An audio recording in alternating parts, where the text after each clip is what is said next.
Yes, sir. You are audible, sir. So, good afternoon, Dr. Jitendra Kumar, sir.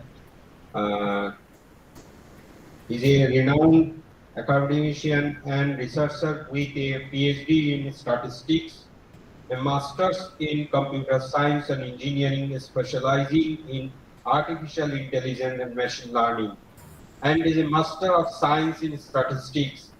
He is a fellow of the Royal Statistical Society UK and currently serves as an associate professor of statistical science at the Department of Mathematics, School of Advanced Science, Vellore Institute of Technology, Vellore, Tamil Nadu, India. With over a 25 years of experience in academia, research, and industry, Dr. Kumar has made a significant contribution to various organizations, including Amity University, where he played a pivotal role in establishing and nurturing the Department of Statistics. His expertise extends to consulting and technical analysis for corporate entities such as Prophecy Technology and DataNet India Private Limited and CESC Private Limited.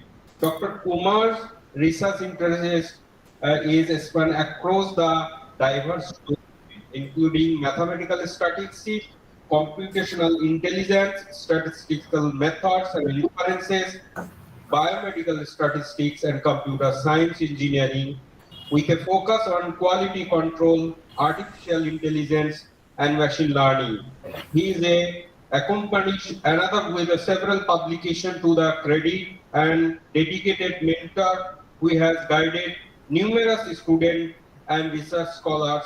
Dr. Kumar actively engaged in scholarly activities such as reviewing articles, designing and curricula, and serving an editorial board of esteemed journals.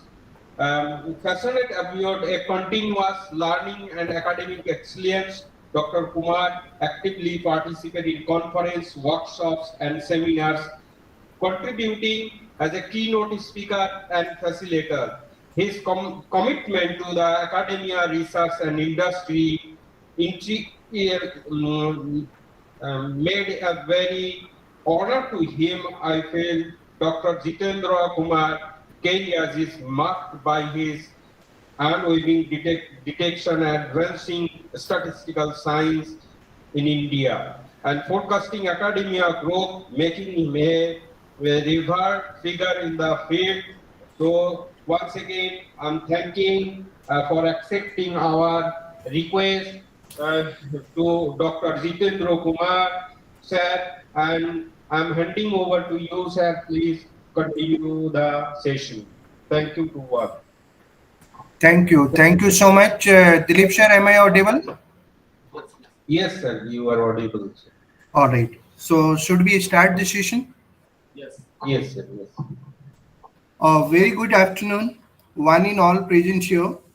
At the outset, I extend my gratitude to the director, Triple IT Bhagalpur, Professor Pradeep Kumar Jain, the coordinator of short-term course on machine learning in healthcare and agriculture in a hybrid mode, Dr. Dilip Kumar Chaube, the co-coordinators of the program, Dr. Ujjwal Biswas, Dr. Ravi Shankar Mehta, other worthy members and staffs from the organizing team, STC 2024, a wonderful novel idea, and the most important, all present August participants from ranging from students, research scholar to faculty members. I feel honored to get an opportunity to deliver a session on the topic modeling stationary and non-stationary time series and inferential perspective, a very useful field of statistics that is almost universally used in variety of applications, especially beneficial to machine learning, deep learning, and AI. I will try my best to enrich your existing scholastic pursuits in minimum possible time. At the outset, I can say the time series is very vast, but I'll try to make it very simple. During my presentation, I try to optimize, but my thrust would be on conceptual part because the concept is the basic foundation and bedrocks of all advanced tools, methods, and their applications. Once you're through with that, remaining thing would be done using various forum, a specialized workshop, and other sources of learning. So here, let me allow to share the screen. There is no formal PPT right now, but I take my own notes, which I prepared myself in every talks. So let me give few seconds to share this, and then I'll start my sessions. I'm in the process.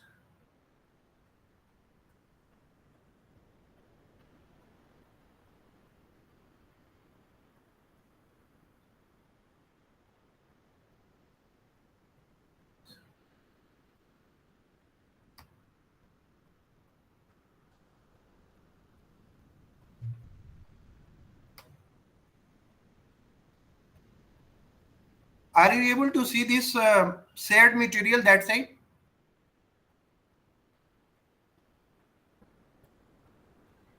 Hello? Yes, sir. You are visible, sir.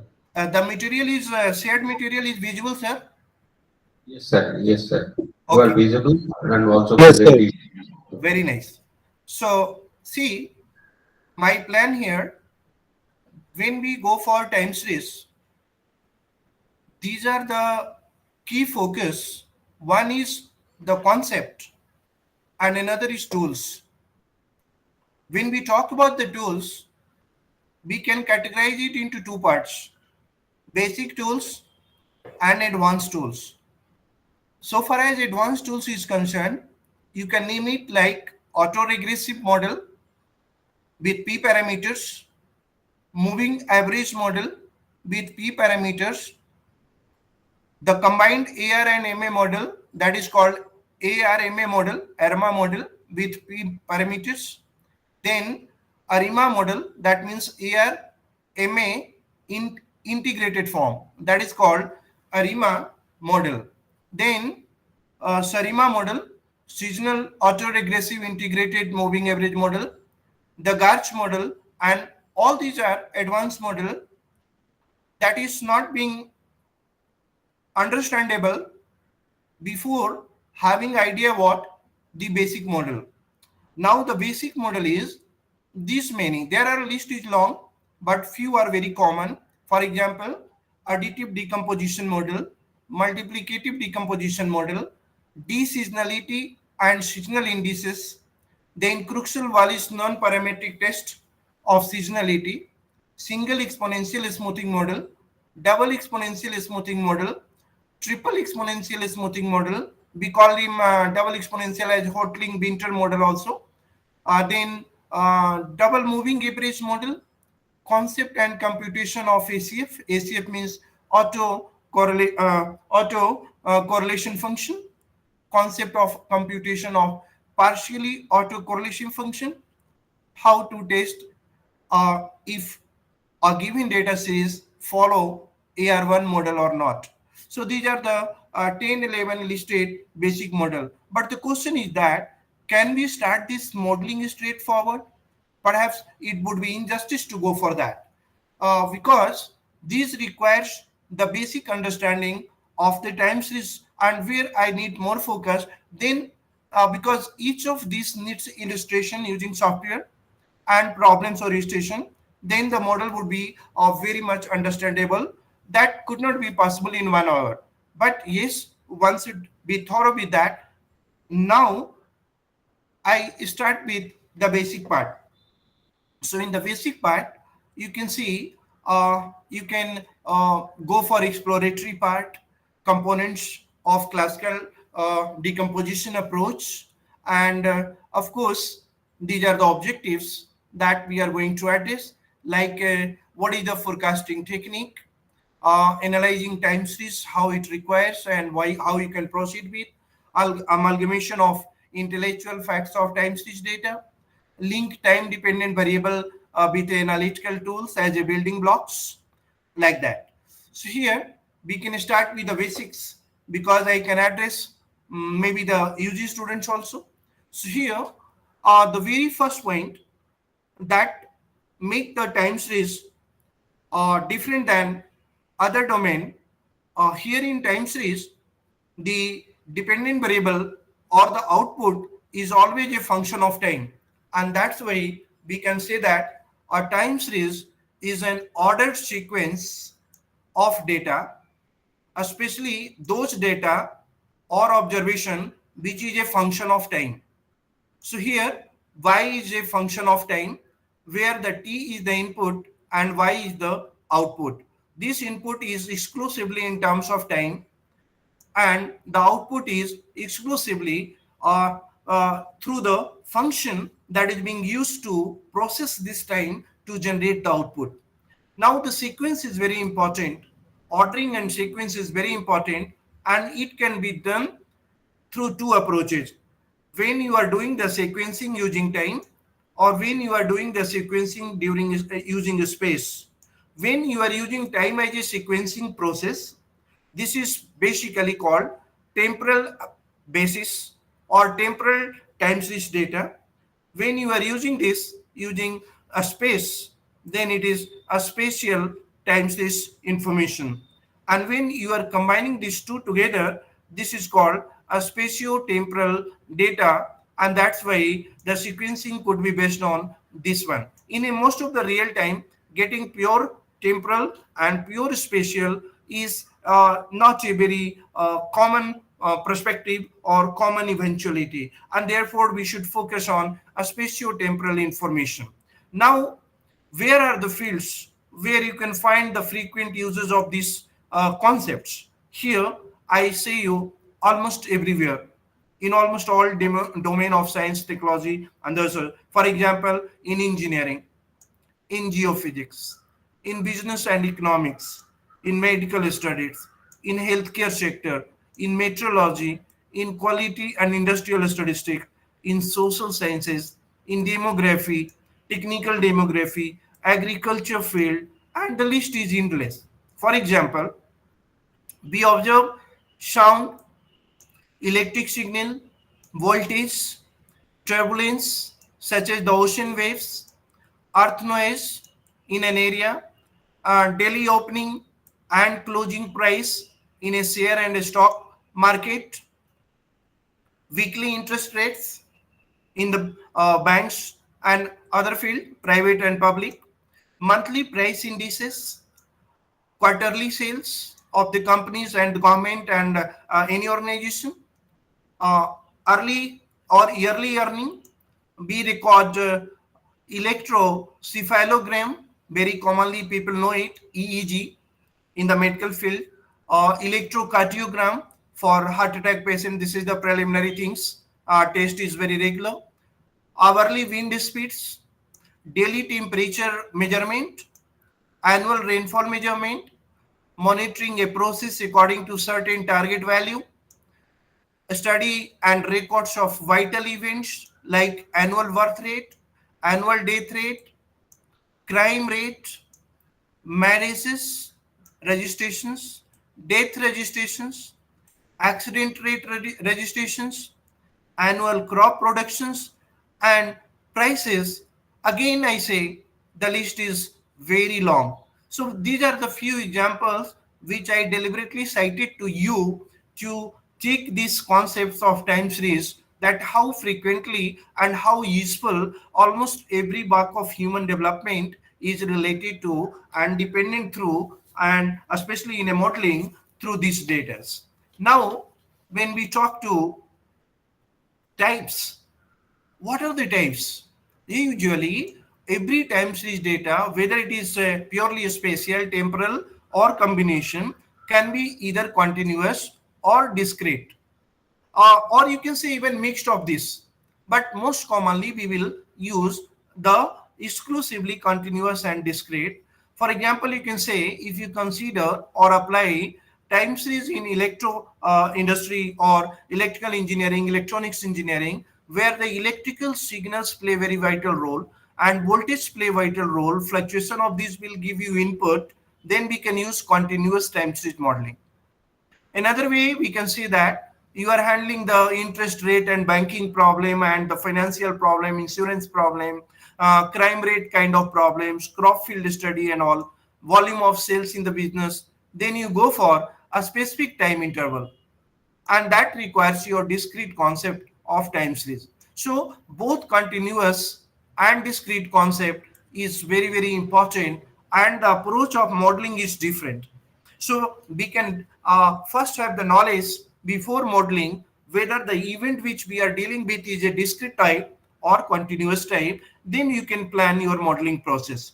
Now commonly used time series is of discrete time series as compared to continuous time series data. In economics, business and other application, more frequently we handle discrete. So more focus would be on discrete time series modeling in real-time application.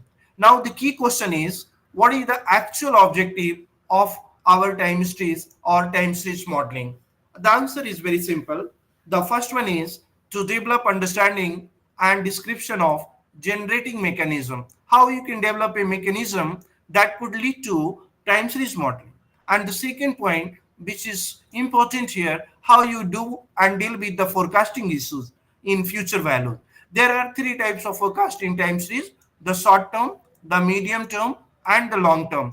When technology is moving so fast, as it happened today, you can see every year there is a unexpected exponential growth in.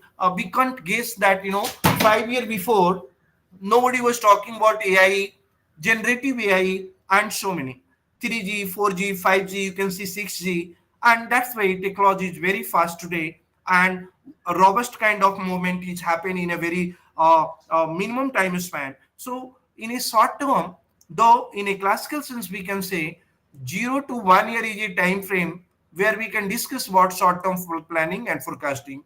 When 1 year to 2 year time we are considering, that is sufficiently classically understandable as medium time series forecasting planning. And for a long term, anything's more than 2 year, but of course less than 5 year. Because today if somebody is forecasting after on view 5 year, that is not true forecast. That is lacking the scientific evidence, because a lot of things would happen that we don't know and we don't control. So talking more than 5 year in science and engineering term is really a conjecture, not a forecast. All right. So here we'll talk about intrinsic nature of time series. What is that? The answer is, when we talk about dependent variable, in fact, when the prior of observation, that is the uniqueness of time series, become a base for the posterior information. That means when you are handling the current information, and for that reason previous information is going to play a valuable role, you can say that this is intrinsic dependency concept in a time series, and that is highly correlated. So previous past information provide the basis of the current information, and current information provide the basis of future information in a highly correlated manner. Then such a analysis can only and exclusively be done using time series modeling. And here is the time series is unparalleled compared to other mathematical modeling, deterministic deterministic nature and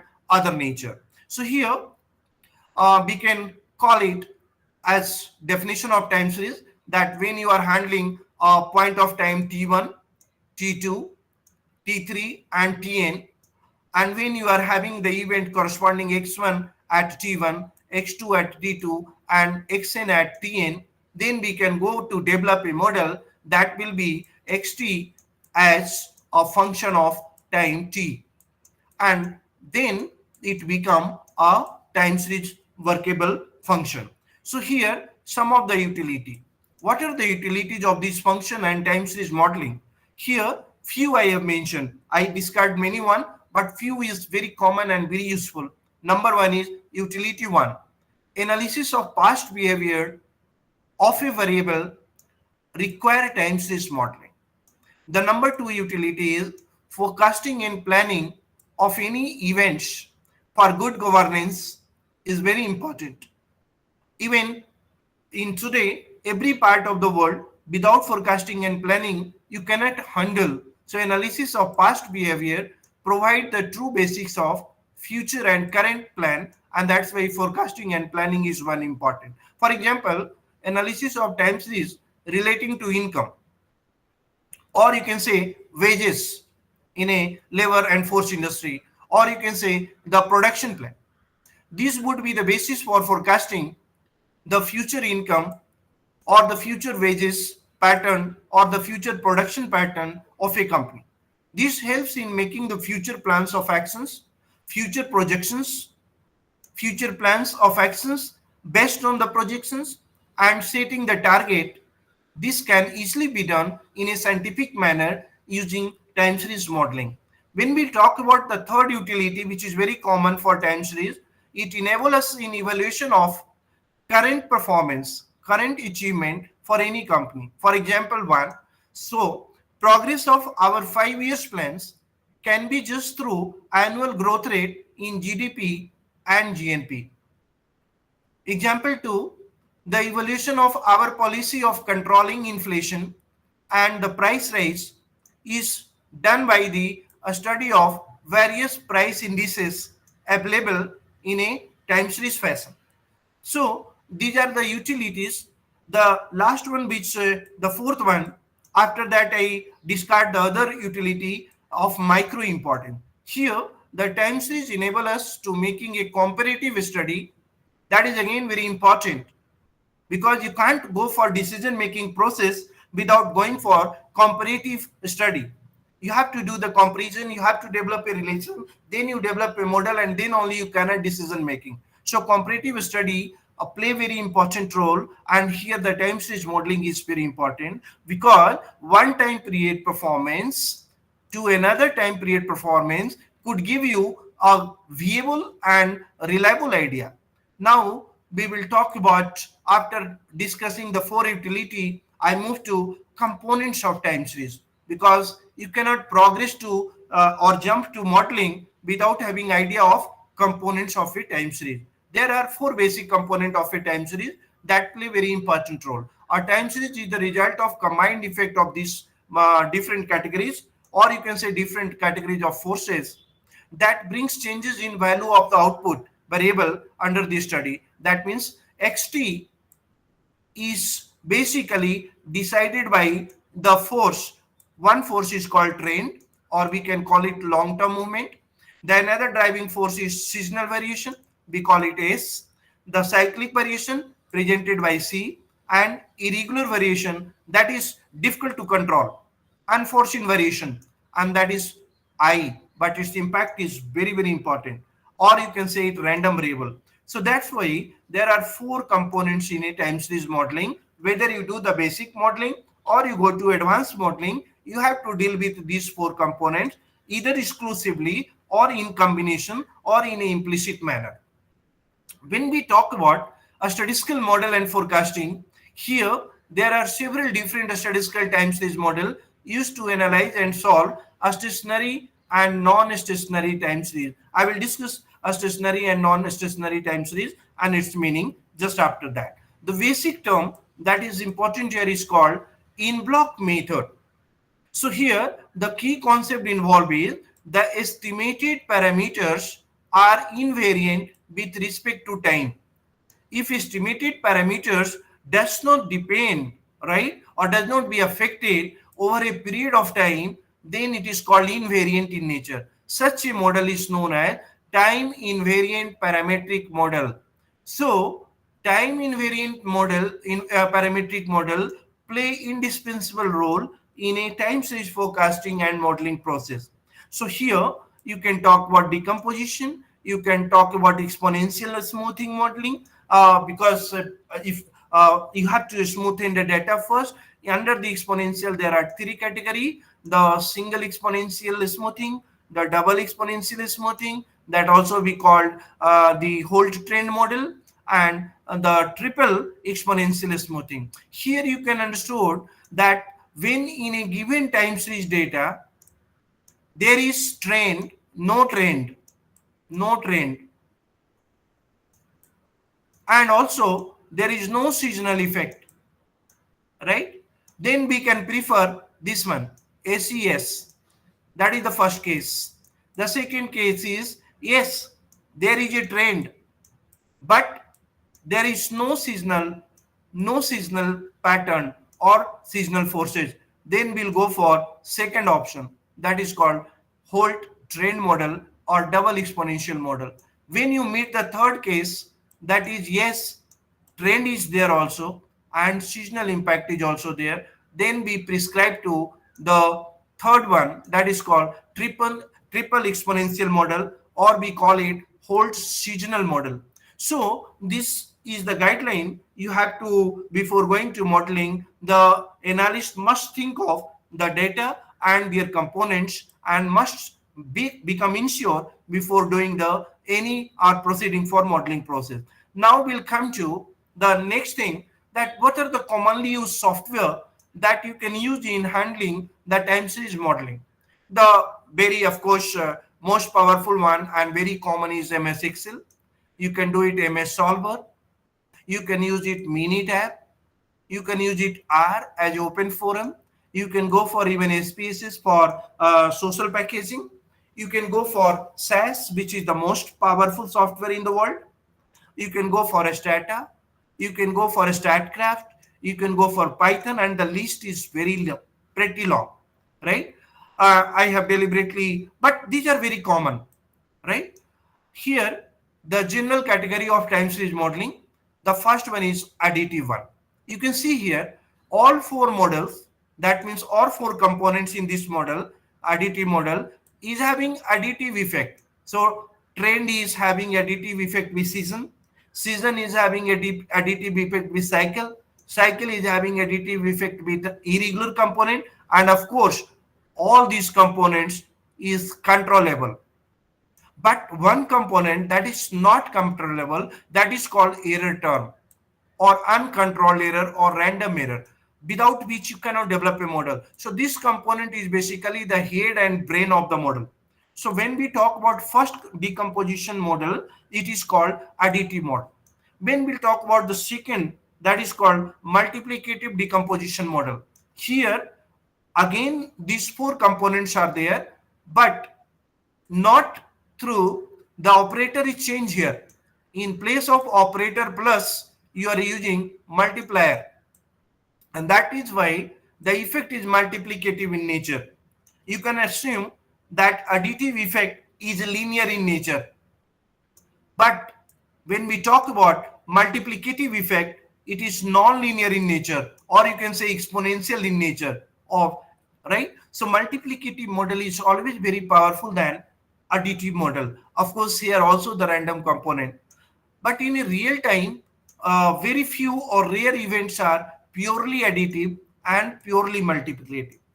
Basically, we have to deal with mixed model where part of these components are additive in way, or part of them are multiplicative in nature. For example, if you talk T plus S, trend and season are additively related, whereas the cyclic and irregular component are having relation with multiplier effect. And this multiplier effect is having additive relation with separately each on trend and season. So T plus S plus C star I is example of mixed model. Similarly, T star S plus C plus I is another example. Any possible permutation and combination is an example of mixed model. Now I am taking you that how do you proceed before modeling. You must know, because modeling is done for forecasting, but what are the steps of forecasting? What are the classification and grouping of forecasting? That is also very important. We can make three groups for point of view our application and study. The first group of forecasting is basically, we call it subjective procedure of doing a forecast. It is purely based on experience. It is purely based on judgmental approach in nature, and there is lot of subjectivity and debate here.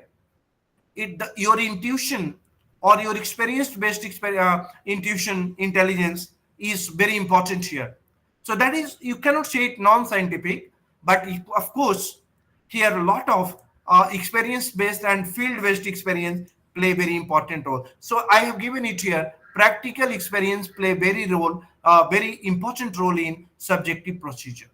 Now the second one, that is the scientific approach, and this is called univariate procedure, or you can say univariate time series modeling, right? And then it comes multivariate approach, right? So each character of univariate is extended to multivariate, and then we call it a procedure that is called multivariate time series modeling, right? So first you have to very good in univariate approach, then extend all these concept to the multivariate approach, and then you can use sometimes univariate and majority of the time multivariate procedure of doing the modeling in that one. The contribution of Box and Jensen are very important. He a great statistician, you can say a great mathematician, who virtually or literally revolutionized the field of time series, and that's why called the modern time series is having 70% of applications from Box and Jenkins approach directly. So there are three approaches here. You can say three steps of forecasting procedure using Box-Jenkins approach. That is, one is called model identification. How do you identify the model? That's very important. Then you call the estimation parameters, estimation of parameters, because in a modeling you do either estimation of the parameters or you do testing of estimated values. When you do the testing, again you can do for advanced testing and non-advanced testing. There are, when we discuss about hypothesis testing, it is a Neyman approach, it is a continuous approach, sequential approach, SPRT approach, and the field is that another topic that we cannot discuss right now. So estimation and testing plays very important role. And the third one in a Jenkins approach is diagnostic checking, diagnostic measures. That means how do you ensure that assumptions made about the model is valid or not? How do you diagnose it? For example, when you handle time series regression modeling, you have to check the various assumptions like does the multicolority are there? Does the auto regressive assumptions are there? That the assumption of linearity and normalities are there? All those you have to check out. Does the assumption of constant variance and homoscedasticity are there or not? So diagnostic checking is very important. And once you do this, all three steps together, that completes your modeling process. So here, just for example, to insight idea in you, I say, if we observe that given time series having, as I explained earlier, no trend, no seasonal effect, go for a single exponential smoothing model. There is trend and no seasonal impact, go for double exponential. Just previous page I explained it. And if there is both trend as well as seasonal impact, then for a triple exponential or Holt seasonal model approach is there.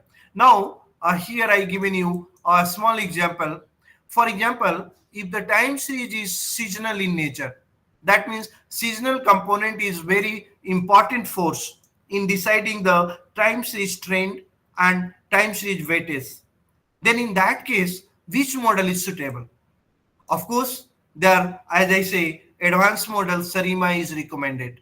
So here, seasonal auto-regressive integrated moving average, in short we call Sarima, is recommended to you. Like that, before jumping to time series modeling, you should be very clear in your concept that why you are doing, which model you are going to use, and how you can use, what are the required data set.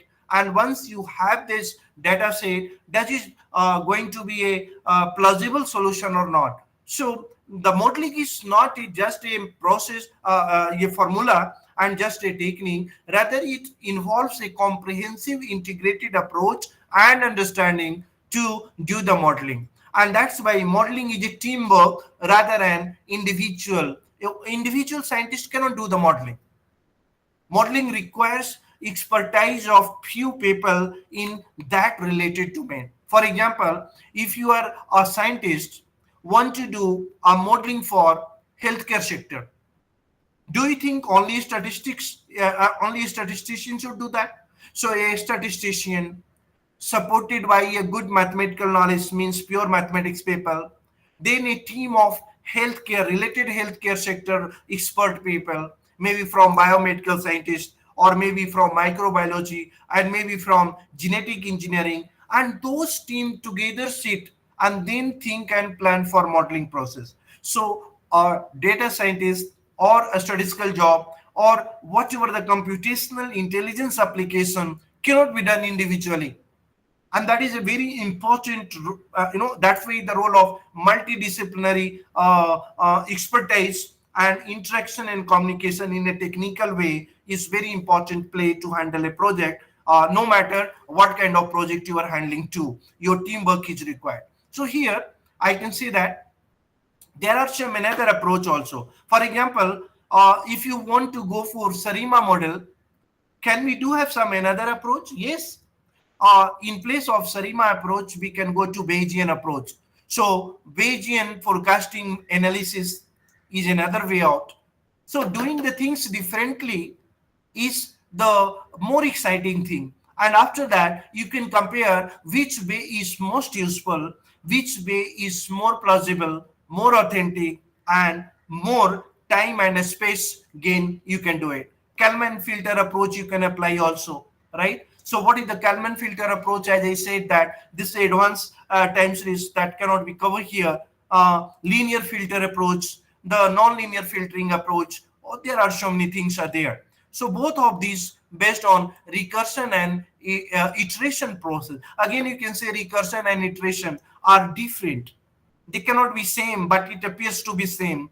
We can focus on iterative approach. Sometimes a problem given can be solved using recursion when a function call itself, that is recursion, but iteration cannot, every iteration problem cannot be solved by recursion and vice versa. So we have to think on that very micro level, and then you go to your actual fitting of time series modeling. Now we'll talk about some of the do's and don'ts related to performance of a time series modeling. How do you make ensure of it? So there are some quality forecasting dependent factors and criteria. What are those criteria? These criteria, the very first one is objectivity. The second one is validity. The third one is reliability. The fourth is accuracy. The fifth is confidence and sensitivity. As a undergraduate student and most of the research scholar which I am handling to in even Belor campus and many more other branches people I come across during my 25 year of expertise, people are confused. They don't know the difference between validity and reliability. They actually don't understand or maybe confused in accuracy and sensitivity, accuracy versus precision. People even oftenly confuse between standard deviation and standard error. Many times I ask the master student, master of data science student, MTech student, what is the difference between standard deviation and standard error? I surprised they not answer it clearly, or even they answer it partially correctly and partially incorrectly. So the audience, I appeal to you all, whenever you handle a modeling process, you must be very particular about all these terms before going to in a practical way. So what is the objectivity means? The objectivity means there is lack of subjectivity. You cannot debate. You have to agree on a point. There are 10 scientists. You cannot take 10 different directions. You have to converge to this point. That is called objectivity. And without objectivity, the decision process cannot be. So that way, in a science of decision making, the role of scientific computations, especially the stochastic approach, the modeling approach, the simulation approach, play very important role, right? And that's why the modern era which we are going to turn from the robust era, we can say, and the quantum computing time in future also, is objectivity driven. Now, validity, another term which is very important. So, what do you mean by validity? A forecast is valid if forecast series and the original time series is being examined to highly correlated. So, if there is no correlation or partial correlation between the actual one and forecasted one, we can say there is lack of validity.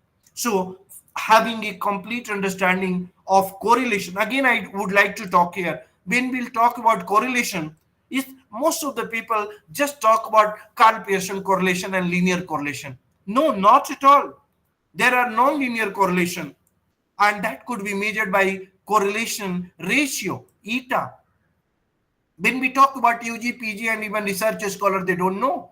Mostly they talk about R is equal to correlation coefficient. They maximum talk about rank correlation rho or correlation correlation R varying between -1 to +1. But you ask them what happened, how do you measure non-linear correlation? Because a functional relation in mathematics, if and y, if you say that the functional relation, who say that x and y are only linearly related? If x and y are exponentially related, parabolically related, elliptically related, or there are thousands of functions that is nonlinear, how do you measure the correlation between them? Have you thought on that? Go for correlation ratio and eta. Now we'll talk to reliability, because all these topics needs a separate discussion. What about reliability in general? Reliability relates to consistency, and the more consistent the results, the more reliable the forecast is. And consistency is again very vital. So reliability means consistency in performance. When you or your tool or a method or software perform again under different circumstances to the same level of precision, we can declare it reliable.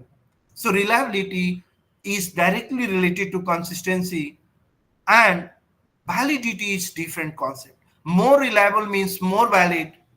You can't claim, but yes, validity lead to reliability. That is true. So again, validity relate to reliability. You cannot say every reliable is valid also. No. Sometimes you might feel that a reliable situation cannot be a valid situation too. So reliability more related to consistencies than related to validity. Now we'll talk about accuracy. Again, is a different concept, but somehow related. So it's a homologous in concept. Similar seems to be in pronunciation, in meaning, but actually in implementation, you have to be very thin into introspections of this one. So accuracy is closely related to validity. It is not possible to have an accurate forecast that is not valid, but it is possible to have the valid forecast but not accurate. So this line is very important. Accuracy ensures validity, but validity may or may not ensure accuracy. So all these measurement and concept needed before going to time series modeling. Now I am talking about another element, that is confidence. When you are handling a time series forecasting as a model builder or a modeler, how do you go for confidence measurement? So confidence tells us in true probability measure. So confidence is a probability measure. It's not. It's a measurable in terms of probability. So confidence tells us with what probability we should accept the result of the forecast. If you are not measuring that probability, that's why you need to find out the confidence interval 100 at 100%, alpha is equal to 5%, alpha is equal to 2% level of significance and all. So it is a probability measure that give you minimum and maximum limit within which the estimated value is likely to lie. And then we'll talk about sensitivity. What is the sensitivity? It is more related to method than the results. The rule is more scattered the result. That means randomness is more, right? A method are, if we have used different types of data, the more sensitive. If you find a pattern rather than a randomness, suppose the data is moving in a divergent manner, or is moving like a sinusoidal way, or it's going like a certain function like tan function like this, right? Then it is a pattern. So pattern is means insensitivity. No pattern, purely random. When you plot error versus time, error versus any factor, you get random error, then you can say it is more sensitive forecast. Now conclusion for this element. To conclude from criteria 1 to criteria 6, we may say that we should prefer to implement a sensitive and reliable method which is producing valid and accurate forecast placed within an acceptable narrow or a smaller confidence length. You imagine here, when you are having a model 1, suppose you apply model 1, right, on a particular specific situation, you construct the confidence interval and generate the confidence length, and the confidence length is x1. Let's take for example, now you applying model 2 to the same situation with different set of variable, and you generate another confidence level that is called confidence level 2, or it is confidence length is x2. Now suppose you got x1 is less than x2. That means confidence length of the first modeling process is smaller than confidence length of the second modeling process. Whichever is better? Whichever of these two modeling is better? So shall we go for model 1 or shall we go for model 2? The answer is very simple. You should prefer the model result in the smallest confidence length. So we prefer model 1 because x1 confidence length generated through model 1 is smaller than the confidence length is generated through model 2, and therefore model 1 is preferred over model 2. So these are the way as a investigator, as a scientific investigator, you must go for this inferential, descriptive, and exploratory approach in developing model process and evaluating your modeling. Now I'm talking about a few minutes on forecast error, and everyone, I guess, in this audience is very clear about definition of error. Error is basically the difference between the actual one. If xt is actual and ft is forecasted or estimated, then what is the gap? This gap is called error, and that's why at is equal to xt minus ft. Ft means forecasted or estimated value, xt means actual value. Now there are situations. Situation 1, error et should be a random variable. That is first very important thing. If generated error is having a pattern, there is something wrong. We can't expect a good result from such kind of thing. So error generated must follow random behavior and random attributes. When you plot error versus time, error generated through a model, and if it is random nature, it is well and good. If it is having a pattern, there is some doubt about it. You need diagnostic, you need investigation and examination. Now the second thing, variance. Variance of error should be minimum as possible as. You can say in statistical sciences that minimum variance and biased estimator is the foremost desirable condition in any estimation process, MBUE. And for that, when you go to statistical inference, you see the Kramer-Rao inequality and other criteria that ensures you that estimated variance is whether a minimum variance and biased estimator or not. Even you don't go for Kramer-Rao inequality and all, then you have to go for the Gauss-Markov theorem, right? Of both cases. One is simple case where the variance of the xi must be constant variance case. And if you go to non-constant variance way, that is called when the variance of the xi is a not equal to sigma I square rather than It is a variance covariance matrix as this sigma I, variance covariance matrix. Then it is called Gauss-Markov theorem general case. Here, what is the difference? When you apply the Gauss-Markov theorem first case, constant variance case, it will lead to the OLE, ordinary least square estimator. When you apply the Gauss-Markov theorem and for second case, general case, it is called GLS approach, generalized least square variance approach, or GLS. For example, when you go to simple multiple linear regression and multivariate linear regression, OLS approach will do a good job. But when you apply the same estimation process on logistic modeling, the OLS will not deliver the blue, best linear unbiased estimator, and MBUE, minimum variance unbiased estimator. Then you have to go for GLS approach. Under the GLS, even you not satisfied, then you have to go the another numerical search method to estimate the parameter involved in model like Gumper's model, Pareto model. You cannot apply the OLS model in Pareto or GLS model in Pareto.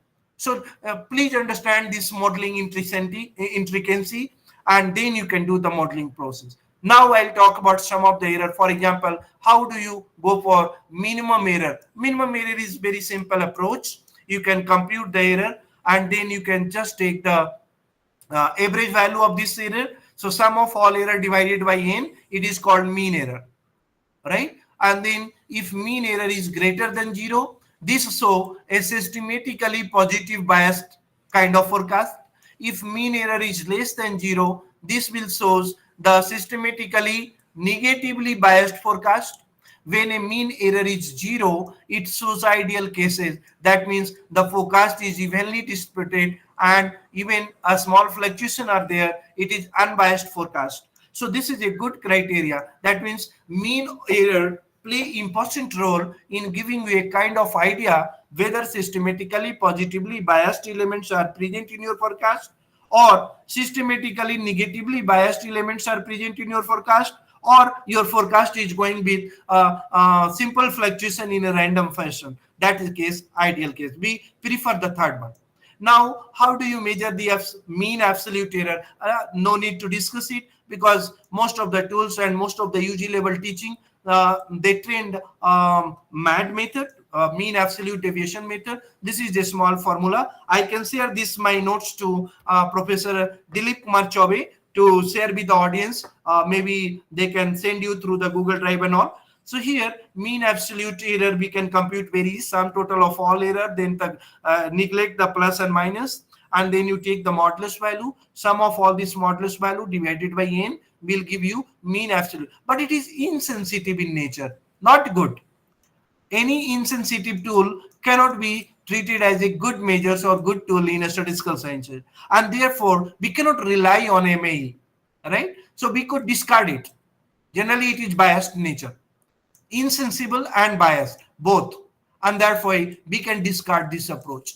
So we'll move to second one, that is called relatively better than this one. So we prefer MPE over mean absolute error approach, and this MPE is mean percentage error. Here you can compute, you can see here percentage error divided by xi into 100, then you take this summation and divide it by total number of errors, and then it is called. So this is more sensitive measure, and we prefer MPE method or MPE percentage method over the previous one. But that's why I have written the third one is MAPE method, mean absolute percentage error method. We multiply this the same formula by 100 and we got it. But again I say the MAC is better, or root MAC is better. Root mean is square error, that I will discuss later on. So here I'm moving to another phase because time is limited one. So here now I will so I have given you this basic discussion. What is the time series? The time series can be of two types. One is a cross-sectional, another is longitudinal. Cross-sectional means when data is collected at same point of time. Longitudinal means data collected at different point of time. Let's take example of cross-sectional data. For example, daily measurement of time in the morning, the minimum temperature, And after post noon, that means between 2 o'clock to 3 p.m., the highest temperature of a day. Every day we are measuring by major meteorological station. That is an example of cross-sectional data. When you take the gold price at 10 a.m. opening price and then closing price 5 p.m. and you, this time the entire country is having a common gold price throughout by the another the share prices in declared by Mumbai Stock Exchange and other stock exchanges at 10 a.m. in the morning and 5 p.m. That's the same point of time is example of cross-sectional data. But when we talk about daily business, yearly business, monthly business, quarterly business, hourly business, then it is called longitudinal time series data. And then I have gone through those discussions of the basic. Now I hope the audience is very clear how we can evolving through the time series. So we have started from a crunch and then we are evolving through little bit more and then later on call the stationary and time series modeling process. So forecast error I have talked to, and then this mean error concept I have talked to, elements of biasness, reliability, validity, this discussion I have done, the components of time series I have done, and now I am talking about this concept. What is the auto-covariance and auto-correlation concept? You see that in a time series, the previous time and related event play important role for the current time and important related event. So that's why the current event is very largely dependent in function of time to the previous event, and that's why the concept of lag is there, concept of auto correlation. Auto means automatically, self correlated, that is the term auto correlation. So the statistical measures that indicate how a time series is related to itself over time,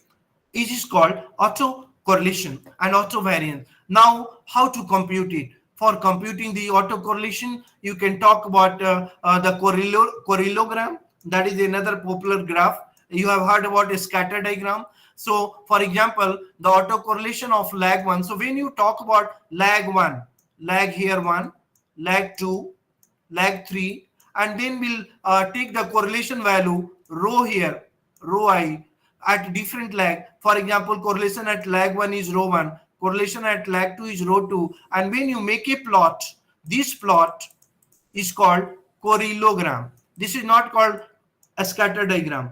When you talk about a scatter diagram, x versus y, when you take the correlation between x and y, then it is called a scatter diagram.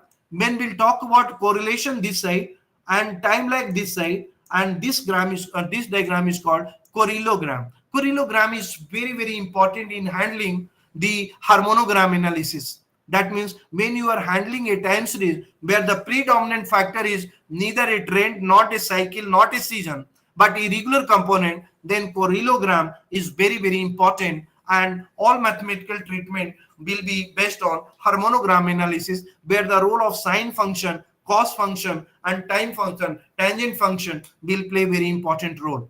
Now I'll go to auto covariance. What is auto covariance? The covariance ZT supposed to be denoted, and the lag value of ZT, T plus K, separated by lag K, is called the auto covariance. And the formula you can see like it's a normal covariance. That means or denoted by gamma K. It is covariance between XT and XT plus K. K is the time lag.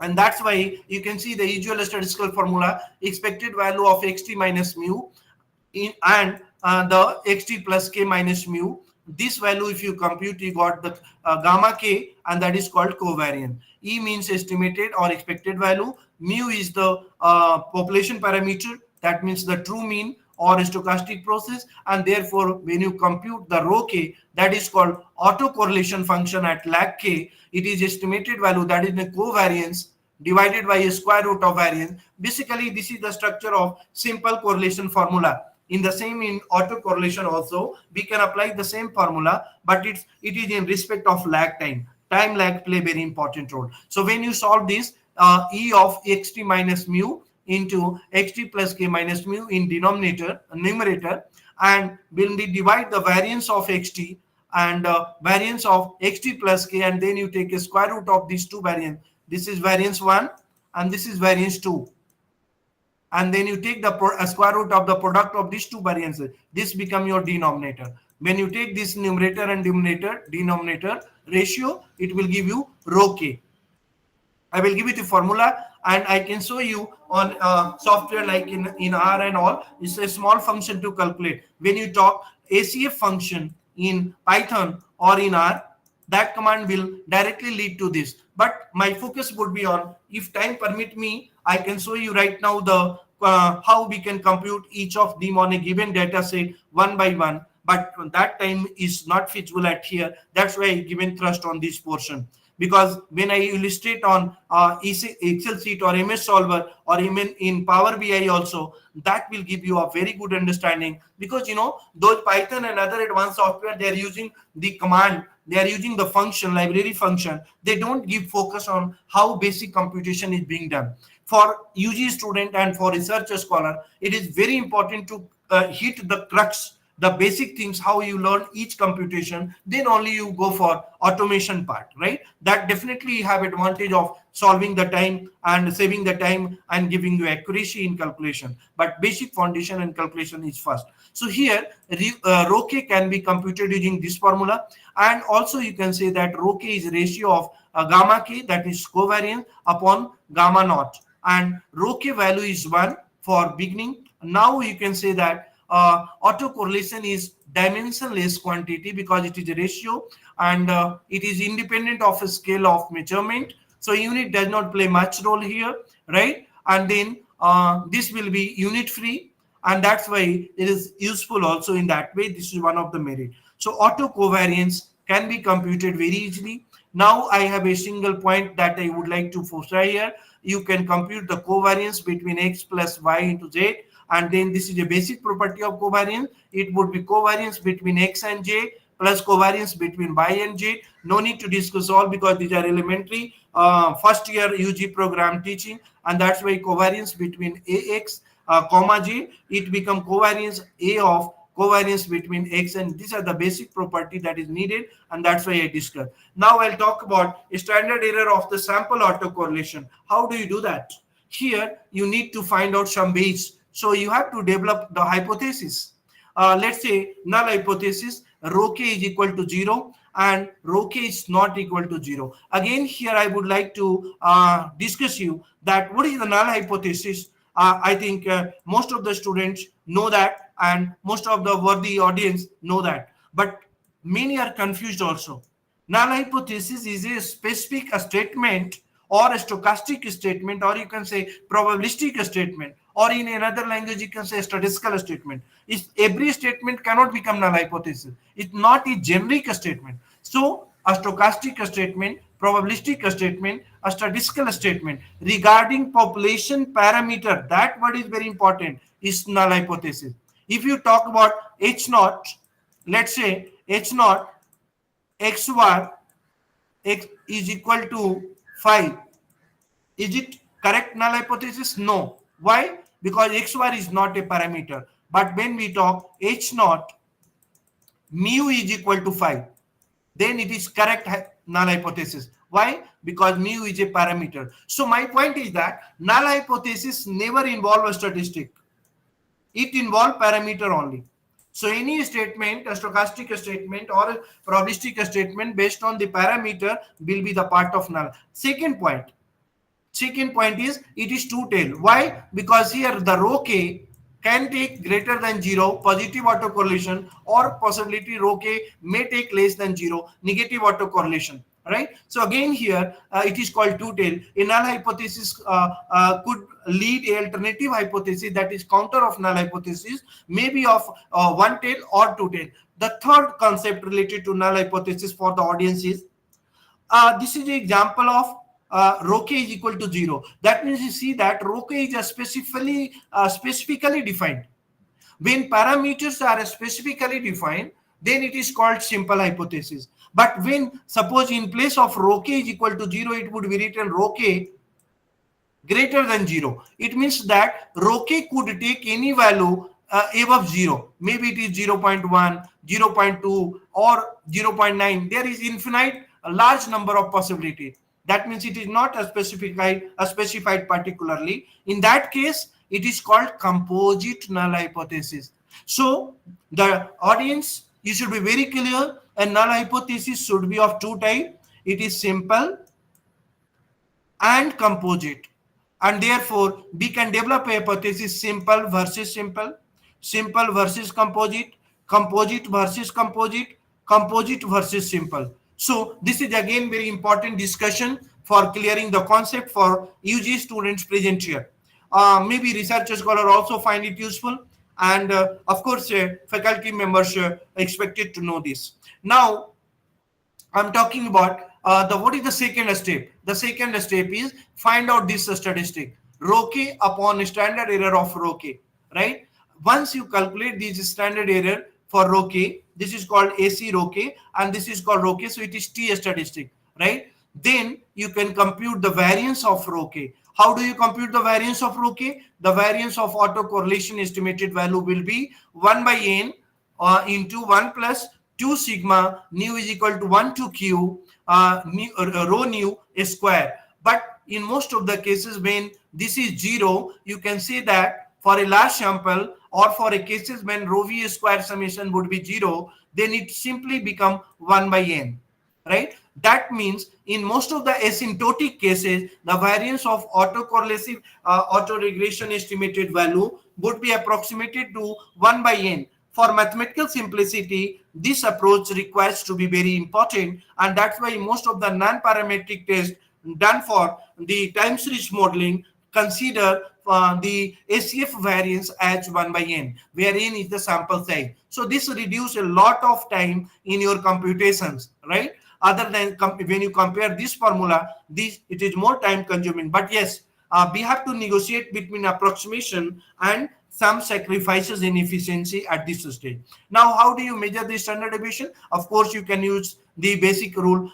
The positive square root value of variance would be there, and that's why you take the square root of this variance, and then this standard deviation of rho k can be calculated here. If rho k will be 0, then standard deviation of this would be a square root of 1 by root n, and this is a very important aspect in finding out the inferential criteria, and we will check it very easily to find out a standard deviation. If we get a standard deviation upon 1 by root n, we can easily relate whether the autoregressive measures would going to be in right direction or some kind of anomalous present there. Now I'm talking about autocorrelation and autocovariance. Here you can see the autocovariance provides the basis for autocorrelation. So autocovariance matrix is associated with a stationary process for observation. Let's talk about x1, x2, xn are the finite observations made out of the n successive time event t1, t2 and tn, and it is denoted by a matrix form. Let's consider the symmetric matrix here with a constant variance. This is the diagonal elements. All diagonal elements you can see here gamma naught, that means constant variance, and then remaining are the gamma 1 covariance system. So off diagonal are covariances and the diagonal elements are the variances, and this will be the autocovariance matrix. Now a covariance matrix you can denote it by this symbol or using this symbol of the above form, which is symmetric with constant elements on any diagonal, will be called the autocovariance matrix. And this is the basic structure of autocovariance matrix, right? And then this will help you in numerical solution. And finally, I am leading to evolving to the sigma n, right? And that could be gamma naught into this matrix. This matrix means it's called PN matrix. PN matrix consists of autoregressive coefficient. It is 1, 1, 1 on the diagonal matrix, and off diagonal matrix would be the autocorrelative function rho 1, rho 2, rho n minus 1, and that is the basis to calculate the sigma n. So sigma n is equal to gamma naught into P of n, where P of n is known as the autocorrelation matrix. So for finding out the ACF, we have to find out the Pn first. Here the process of stationarity, what for a stationary time series data of the autocovariance and autocorrelation matrix associated with the process are positive definite matrix. Let's consider the linear combination. Again, you can see that you can take any linear combination. So let's consider it is called variate. So every linear combination that is expressed as sum of Li into xt minus I plus 1, where I could be any value 1 to n, and I can demonstrate it using data set, then it become very easy. So the building block of time series modeling is called, especially the multivariate time series modeling, is the variate. Without finding out the variate, if you work with the multivariate time series modeling, you cannot get the achieve and cannot get conclusive result. So what is the variance of the linear, what is the variance of this variate? Variate means linear combination. This would be double summation Li Lj gamma j minus 1. So now I'm talking about brief of, I'm leaving this mathematical treatment here. So stationary versus non-stationary behavior of time series. How do you achieve this stationarity? See, first, when a time series is moving with constant mean and constant variance, then it is called a stationary time series. If the time series is evolving through the time with different mean and non-constant variance, then it is called non-stationary time series. So a stationary and non-stationary time series play very important role in modeling process, and that's why before doing the modeling you have to be clear whether your time series at hand which you are dealing with is a stationary or it is non-stationary. Here there is a method of the finite difference, or you can say backward shift operator, that could convert a non-stationary to a stationary time series. You can define it like bxt, a simple mathematics is xt minus 1, b square xt, xt minus 2, and similarly b raised to power j xt would be xt minus j, and that is called the difference operator delta 1 minus b. There is a relationship between the backward shift and 1 minus b. It is delta is equal to 1 minus b. Delta of xt could be 1 minus b into xt. When you solve this, you can find this common relation. Delta of power d, maybe delta square xt, delta q xt. You can find out 1 minus b, d value 3. For example, delta of second order xt, you have to find out the time lag of 2, order 2, it would be 1 minus b power 2, where b is the backward shift, xt, and then you can solve. Xt is equal to data, maybe 2, 3, 4, such things will be given. Then you have to take the difference, delta xt, delta xt will be 2 minus 3, 3 minus 1, like that. Then second order 2 minus 1, then 3 minus next value would be the next value, like that. So successive difference you have to take it. So if you apply the finite difference approach, you can convert any non-stationary time series to a stationary time series. It depends upon data set that whether you go to the first order differential differences or second order. In most of the cases, we will get the practical utility and we restrict ourselves to second order. Now, seasonal difference operator is also very important. Here we can use the suffix season s to differentiate from delta. It is called seasonal difference. Again, seasonal difference is defined as delta s is equal to 1 minus b raised to power s. So seasonal difference is required for a time series where the impact of seasons are very high.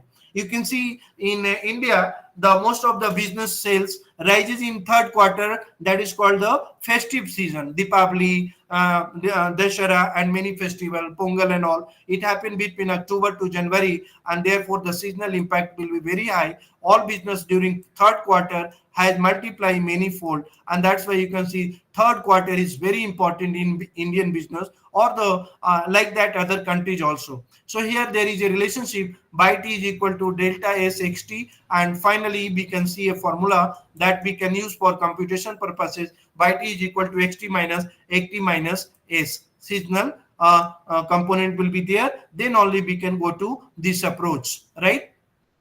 So now from here onward, because time not permit, we are now in a position to start the modeling, and that's why I can say the first page means here we can now proceed to first page from here onward only. So here, since I have given this all basic concept at this stage, now we are in a position, you can see here, that we can move to these tools. Without discussions of this concept, we cannot start even any of this modeling process.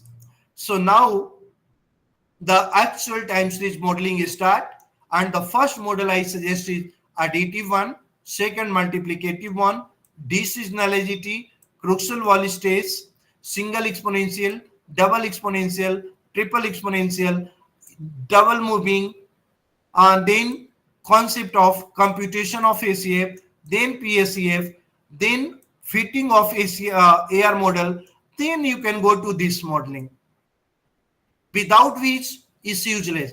Then you can proceed with advanced modeling, that means ARP, MAP, AREMA, ARIMA, SHARIMA, GARCH, and other advanced modeling. So here it is showing 347, and today's valedictory session, as per instruction I have received.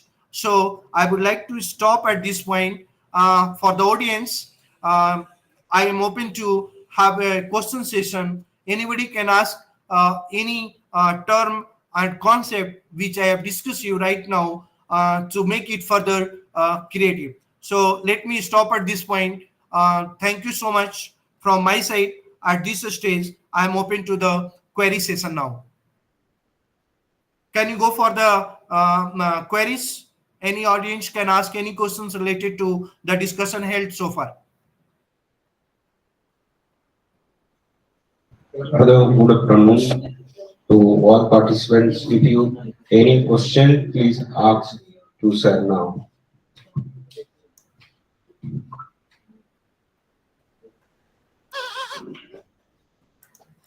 Yes, we can go through. Dear participants, if you have any question to you, please ask now. There any question to say? In this material, I am going to share to the WhatsApp group to Professor Dilip Kumar Chaube for the beneficiary, especially the UG student and researcher scholar, because I hope this material is definitely going to give you a complete basics of time series modeling, and then you can do the advanced modeling as I discussed and explained here. Maybe if time permit and some good opportunities I got, then I can have a workshop there to some extent in future time. Thank you very much, sir, for your permissions. It will be very good for the participants, I feel, and because this material is a very informative materials. So now I'm going to conclude this session. Thank you, Professor Dr. Jitendra Kumar from the Department of Mathematics, SAS VIT Vellore, Tamil Nadu, India, for your enlightening presentation during the short-term course. Your discussion focused on the time series analysis within the realm of the machine learning and AI, providing a critical insight into the effective application for monitoring and predicting various industry trends, notably the agricultural applications. Your presentation covered the broad utility of the time series analysis, emphasizing its relevance across diverse sectors such as the finance, weather forecasting, and energy management. This cross-disciplinary approach underlying the techniques very well and versatile and essential role in data-driven decision-making system and research. Moreover, you developed into EA challenges associated with the forecasting errors, offering details explanation on how to measure and minimize these errors to improve the accuracy and reliability of the predictive models. You also stress the importance of understanding bias and variance, fundamental concept and theoretical concept that must be balanced to refine the model performance and ensure a robust, reliable predictions. Your enlightening presentation are not only informative but also immensely practical, empowering participants with the knowledge to apply these theoretical concepts, advanced analytical tools in their respective fields. The depth of your expertise and your ability to convey a complex concept in an accessible manner greatly enriched our learning experience, and we are grateful to you have with you in the short-term course, and it really impact. We hope that is really impact in this short-term course. Your lecture has had over understanding and advanced machine learning techniques.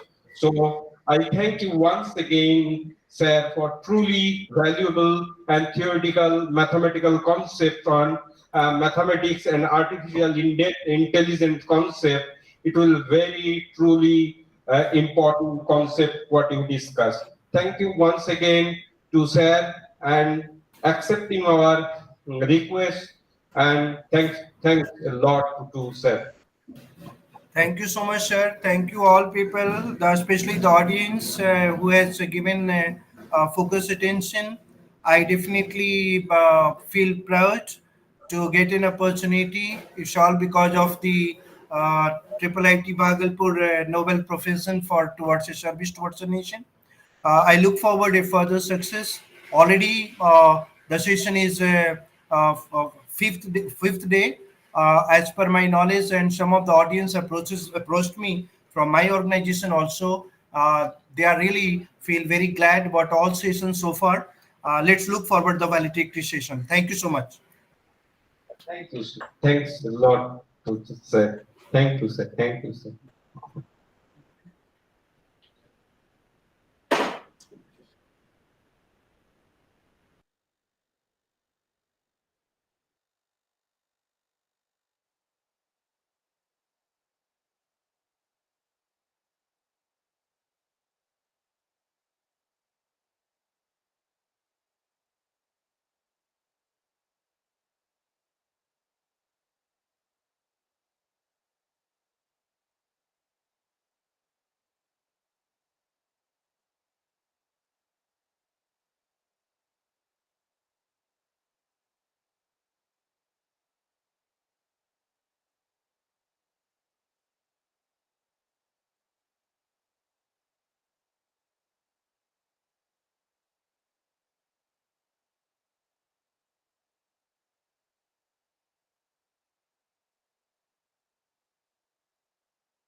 So, in absence of our respected directors here, I'm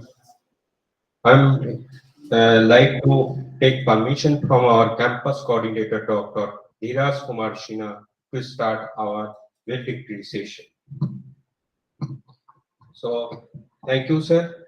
There is a saying, all is well when ends well. So, first of all, thanks to all dignitaries in the dais, and we are fortunate to have Dr.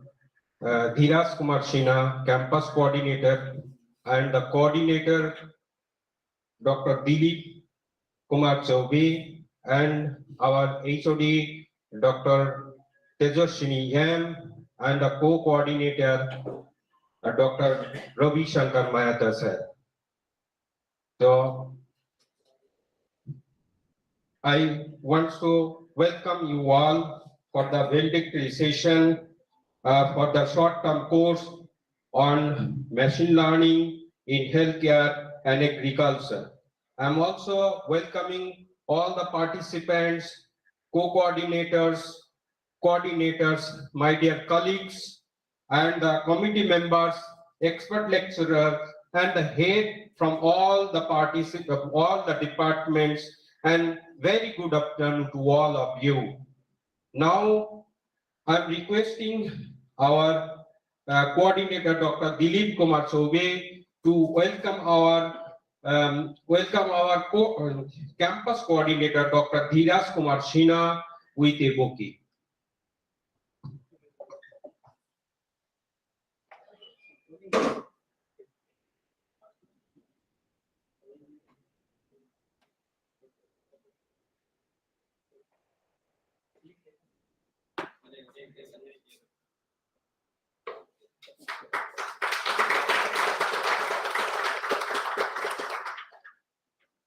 Thank you, sir. Next, I would request the co-coordinator, Dr. Ravi Shankar Mehta, to welcome respected HOD Madam, Dr. Tejaswini M, from the Department of Computer Science and Engineering.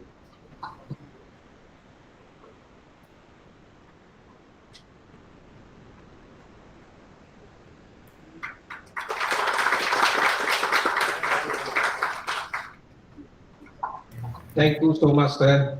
Now, next, I would request the coordinator, Dr. Dilip Kumar Chaubey, to deliver the valedictory speech about the 5-day short-term course.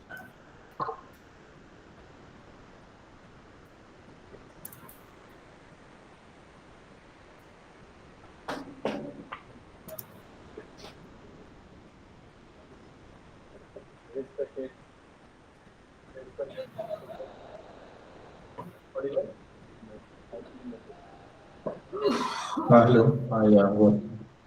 Respected Director Sir, Professor Pradeep Kumar Jain, Campus Coordinator, co-coordinators of STC, all departments here, associating faculty members, staff, and all participants.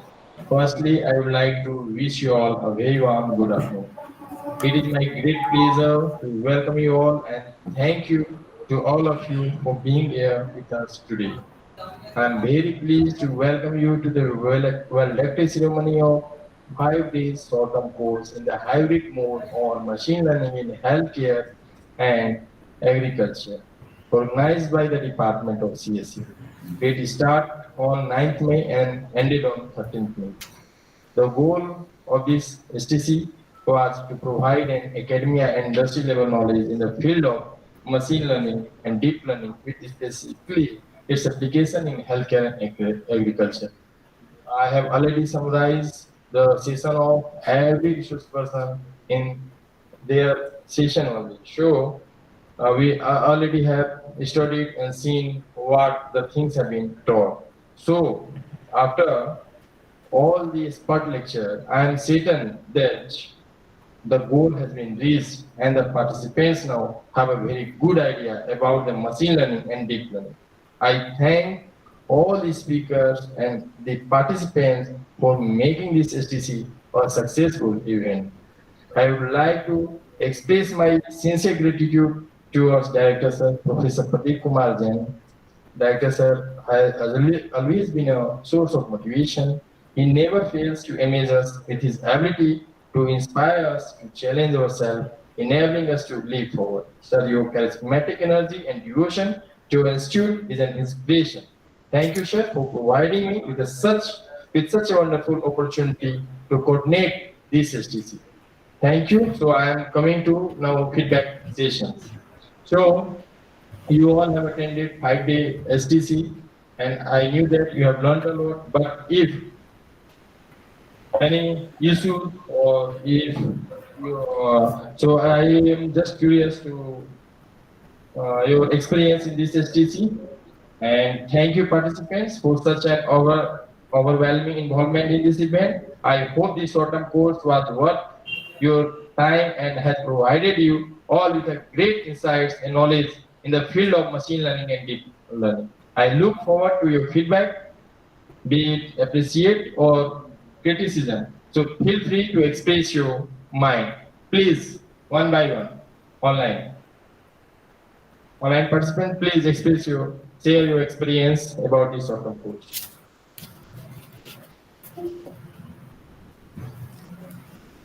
Sir, good evening, sir. Yes, Padma ma'am. Usha from Crescent College, Tamil Nadu, sir. Uh, we thank the coordinators for making us in connection with the IIT and NIT professors in one forum, because we don't get a chance like this. Really, it is a wonderful experience to attend this 5 days short-term course, sir. And I am doing research work in brain tumor detection. So I had a lot of doubts which I couldn't clarify. So, but in this forum, it had a greater experience for me. Most of my doubts had been clarified by the eminent professors. We are expecting this kind of session in the coming years, sir. Thank you. Thank you so much, ma'am. Definitely, of course, we are going to conduct such kind of event in the near future. Yes. Any other?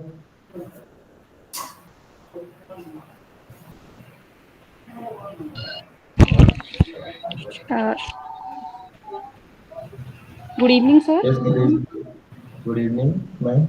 Sir, this is Rahila from ITM Gorakhpur, and I would like to share my feedback regarding the sessions. All the sessions were very good, and thank you so much for conducting such valuable sessions.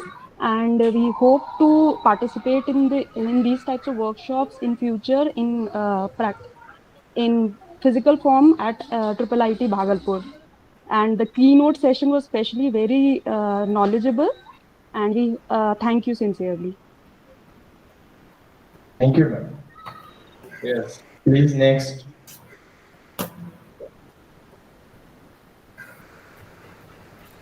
Hello, sir. Jiten sir, good evening. Dr. Please. Shweta Srivastav this side.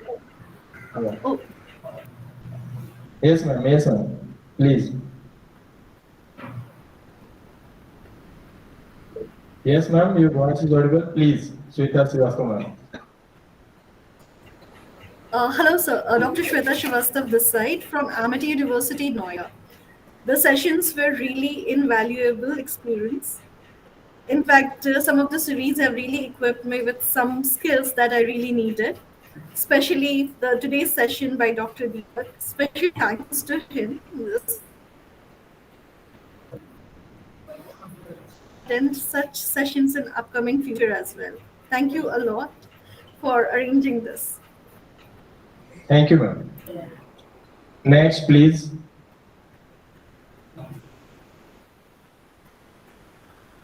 Please, next.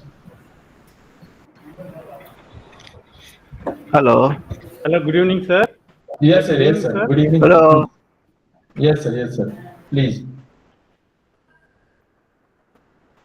Sir, I am Senthil Kumar from EJ Civil Engineering Audible, College, audible. Your voice Nagapattinam. is audible. Please.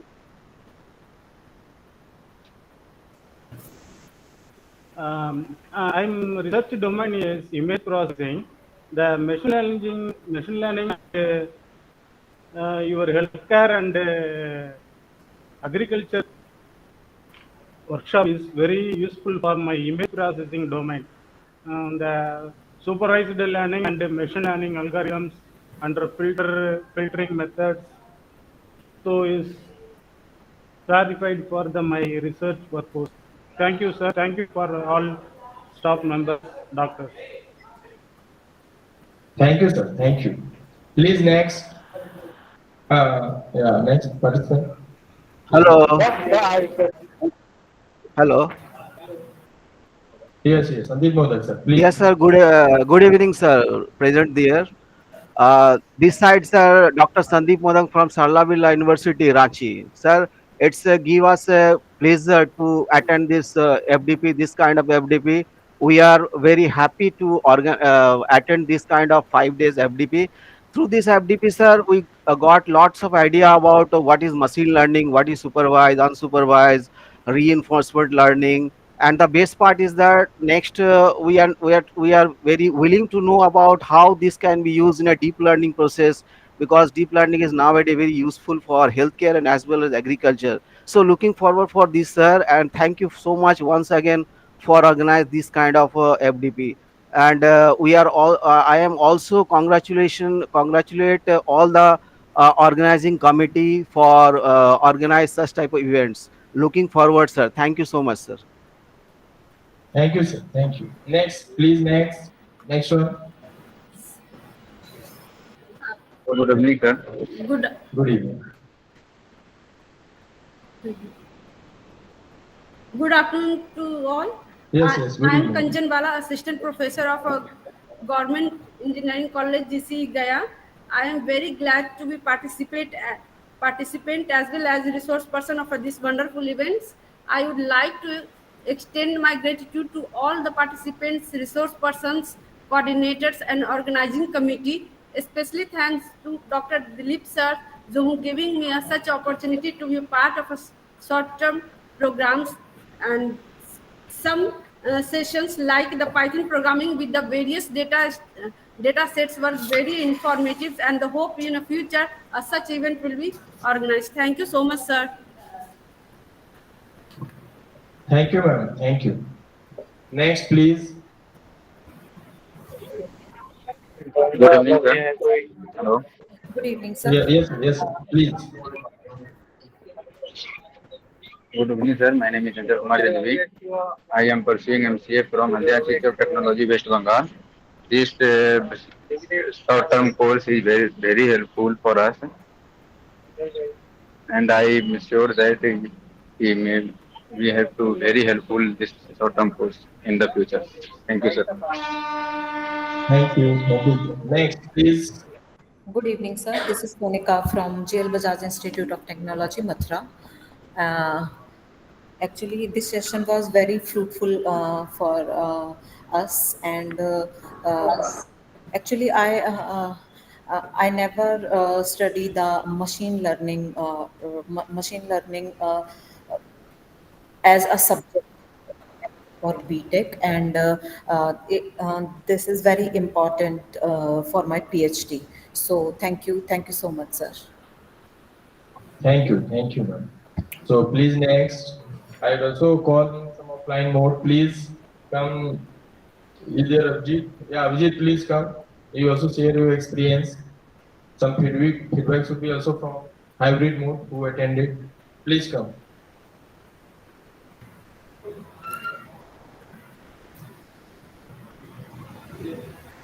Hello. Yeah, hello. Yes. Jitin sir. Yes. Dr. Dilip Kumar Chaubey sir, is a my pleasant moment in a multi-dimension. Though I'm not the participant, I got an opportunity to have a session for 1 hour, and due to my official commitment, though I wish to join all through and go through all sessions, but I missed it. But one or two observations which I would like to infuse with all audience as well as the organizing member. The nascent institution like Triple IT Bhagalpur, as per my memory, 2016 and 17 it has been started, if I am correct. That too in a state like Bihar that needed such a great institution of national importance long back. And you people, during last 7 8 years, at least I have been watching it for last 2 3 years since you're joining there.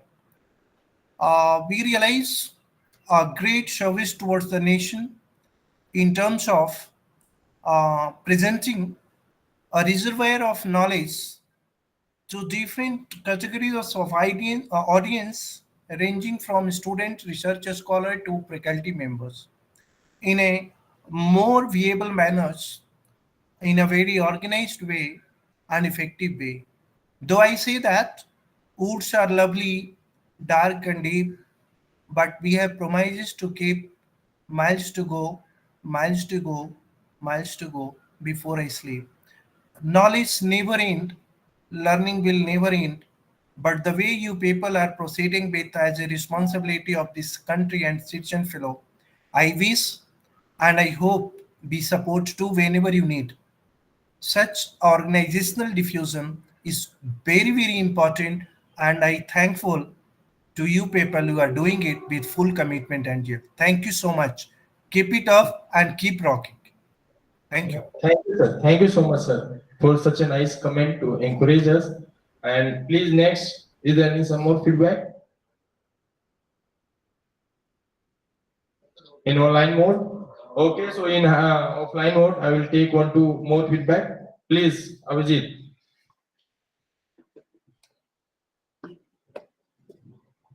Good evening, sir. Under the esteemed patronage of Director Sir, this short-term course was very helpful, coordinated by Dilip Chaube sir. And this course was not only of theoretical sessions, but also of practical sessions, many hands-on sessions, which was really helpful. In this short-term course, I came to know with very new concepts in various fields, like how can I detect brain tumor using CNN, and how can I use thunderstorm things, how can I detect ECG signals, and how can I use machine learning in the field of agriculture, explained by Sandeep Raj sir, how he used his knowledge about artificial intelligence and machine learning in agriculture. All these things was really helpful. And this course has a significant importance in increasing my knowledge, and this has really beneficial for my MTech degree and further higher studies. Thank you, sir, and all of the coordinators in the report. Okay, thank you, Abhijit. I will also call one, two girls. Please, Sweta, you come.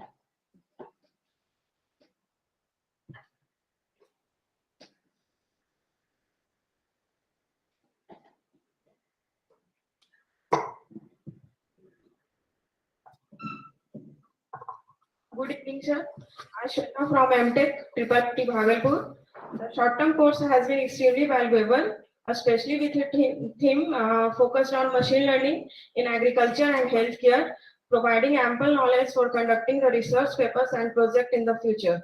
The coordinator, Dr. Dilip Chaube sir, has played a significant role in organizing this course, putting the effort to ensure its success. Joining the course offline has proven to be highly beneficial as it facilitated better understanding of the concept. I would like to request that in future courses, the coordinator increase the number of offline seats available, allowing more people to gain knowledge from it. Many thanks to the coordinator for putting in so much effort to make the course successful. Thank you, sir. Thank you so much. So one more last feedback. Divya, you just also come and share your experience.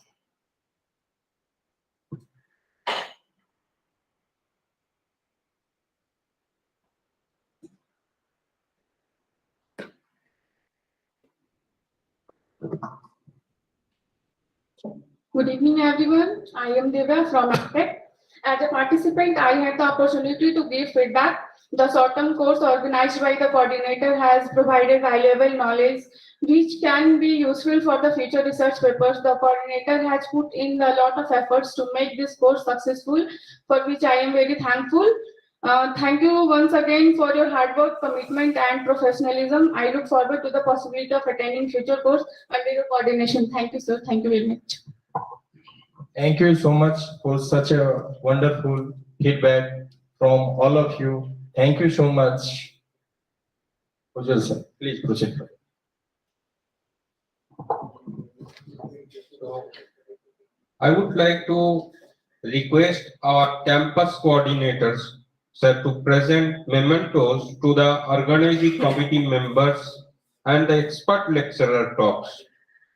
Now, Dr. Tejaswini ma'am, organizing committee member.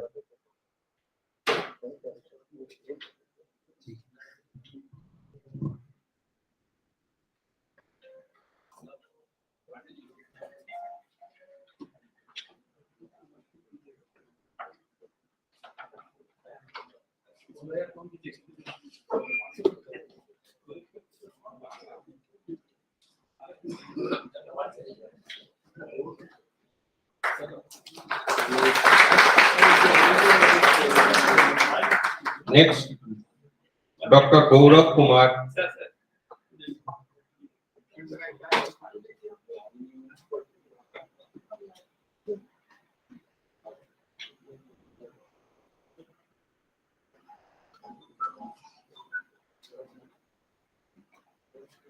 Next, Dr. Gaurav Kumar in absence, please give anyone.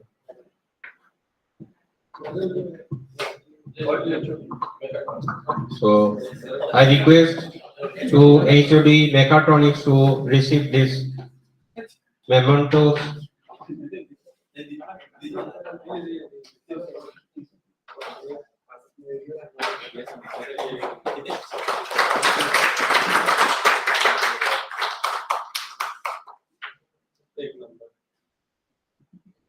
Now, I will request our coordinators, Dr. Dilip Kumar Chaubey sir, to give the mementos for organizing committee members, campus coordinator, Dr. Dheeraj Kumar Sinha sir.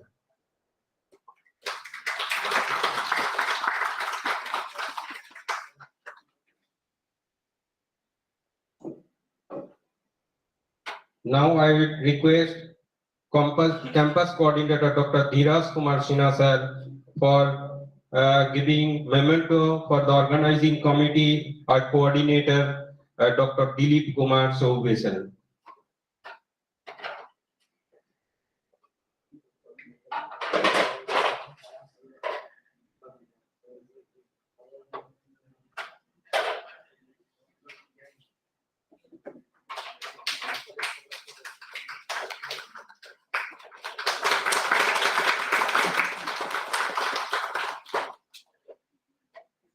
Next, I will request again Dr. Dheeraj Kumar Sinha sir for giving memento to co-coordinator Dr. Ravi Shankar Mehta sir.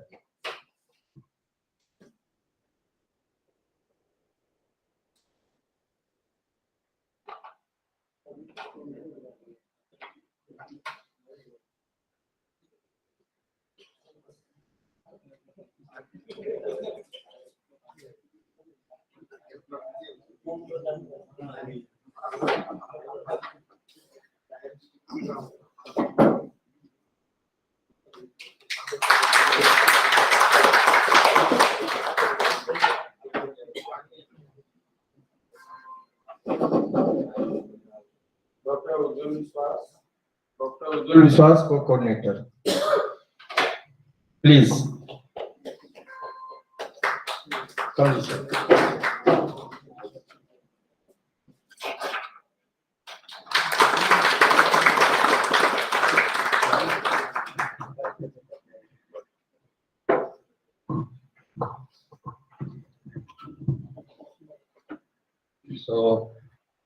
So next, actually, I'm sorry to say that due to absence of director, sir, I missed this one.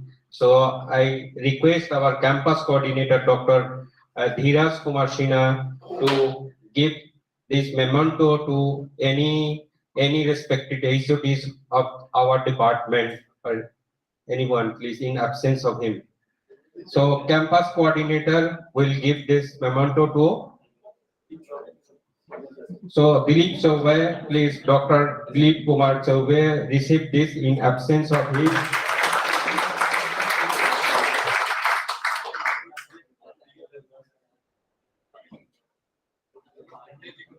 Now, Dr. Pradeep Kumar Biswas, sir, the campus coordinator, Dr. Dheeraj Kumar Sinha, sir, will give this memento to Dr. Pradeep Kumar Biswas, sir, organizing committee member.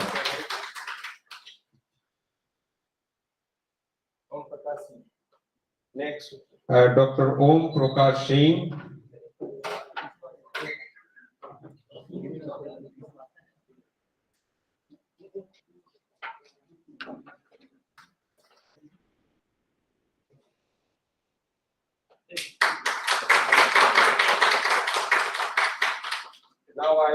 Now I will request, thank you, sir.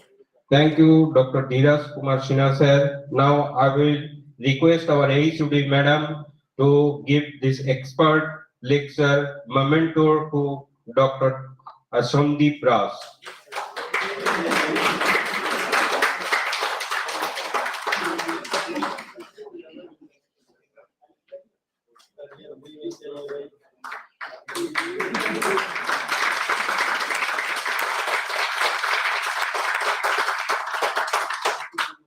I will also request our HOD madam to give memento to Dr. Chandan Kumar Jha, sir, for this expert lecture.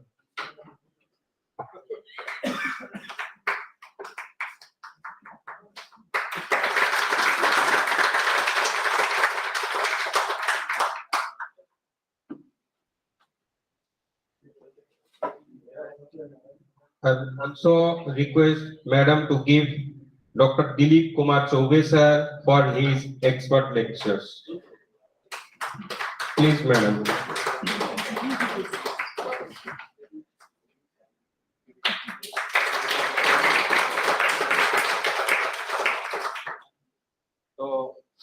So now moving forward, I will request our respected Assistant Registrar, Mrs. Abhilesha Bharti, to collect a gift from our respected campus coordinator, Dr. Dheeraj Kumar Sinha, sir. As he is absent, anyone please come forward and take these presentations or gift to.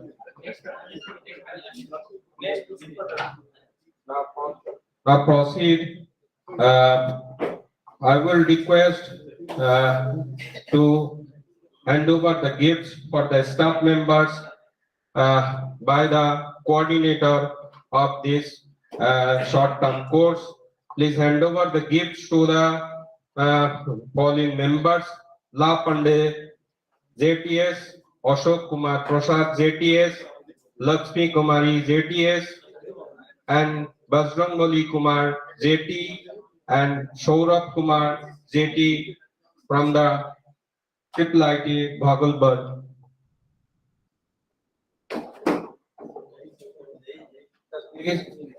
Please hand over this gift to our staff members.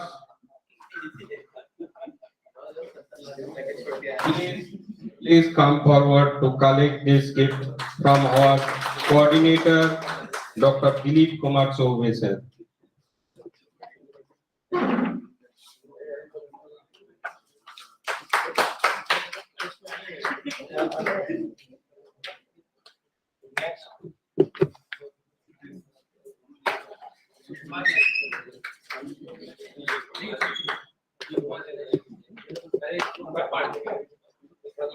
Next, Gaurav Kumar, please come forward.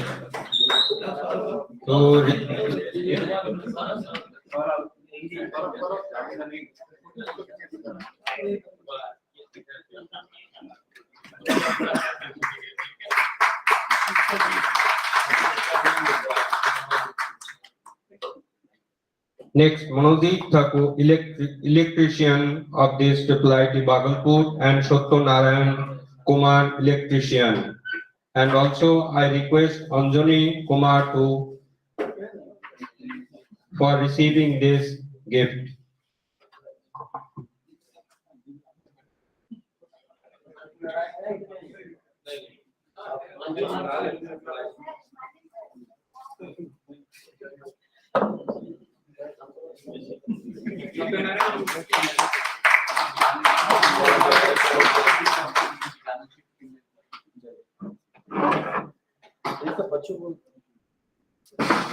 Now I would like to request our offline participant for their regular attendance and performing well in the STC.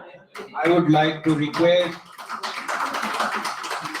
HOD Madam to hand over this gift to the participant for their outstanding performance and also their attendance. Please, Robi Bhushan Dixit, PhD student. Kollan Mondol, PhD student. Subarna Roy, PhD student. Abhijit Mishra, MTech student. Sweta Sinha, MTech student.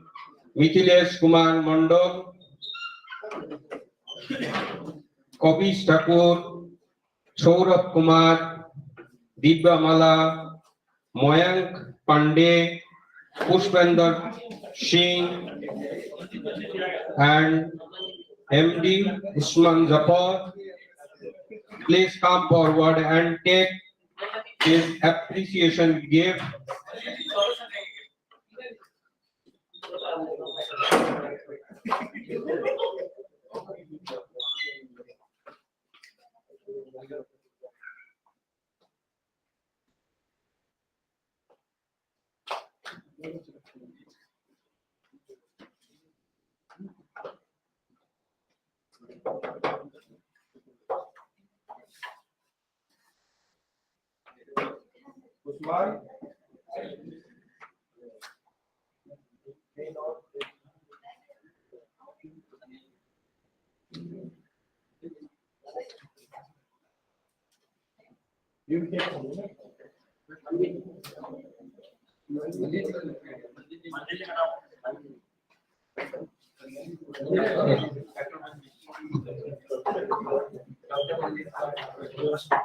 So Manjeet Thakur from IIIT Bhagalpur, electrician.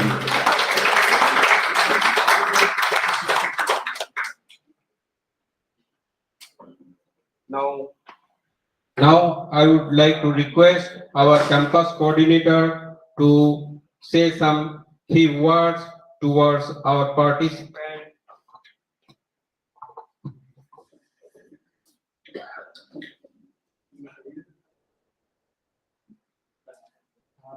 Very good evening to a very good evening to all.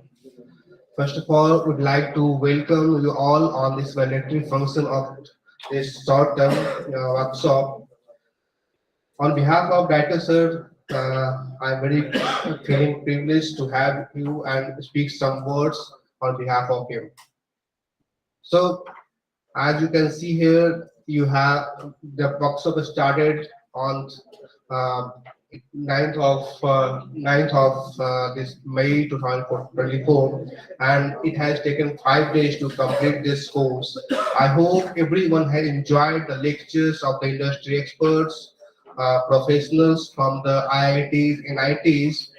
You must have heard, must have seen what the area they are working on, and what the role of AI in the area of the healthcare, in the area of the farmers they are working on. So once again, I would like to congratulate our organizing team, Dr. Dilip Kumar Chaube, and co-coordinators, Dr. Ujjwal Biswas and Dr. Ravi Shankar Mehta. They have done tremendous work to bring all these more than 150 participants, and they have done excellent work towards conducting such kind of workshop. This kind of workshop should be continued, and we always want to have this kind of workshop in the offline mode also, so that they will have more exposure towards the practical thing. So we have seen we would like to thank the keynote speaker, Kundal Lal sir, and all the experts from the IITs and NITs. They have given so much of time so that the participant can learn that what the area they need to work on.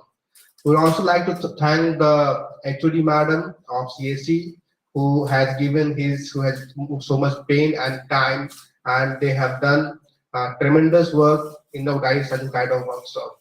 So once again, congratulate to all, and would like to see you in future also. Thank you.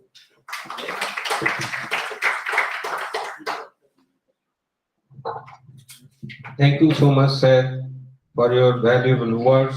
And now I would request our HOD madam from Department of CSE at IIIT Bhagalpur, Dr. Tejaswini M, to deliver the vote of thanks speech.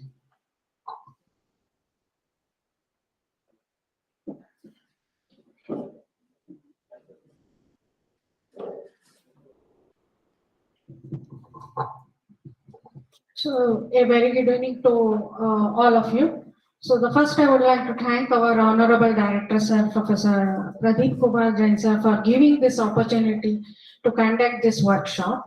So, and I thank guest of honor and keynote speaker, Mr. Kundan Lal, President, Vitti Research Foundation, for providing his valuable time and coming and giving his keynote speech.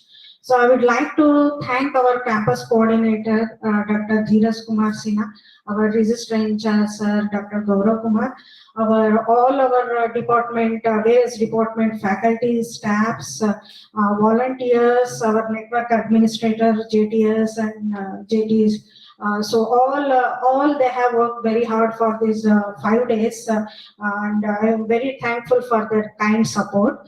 And this workshop, so when I heard that the number of participants are 186, so I was very happy. So this workshop is successful because of this large number of active participation of these participants. So I would like to thank them for their patience and active participation.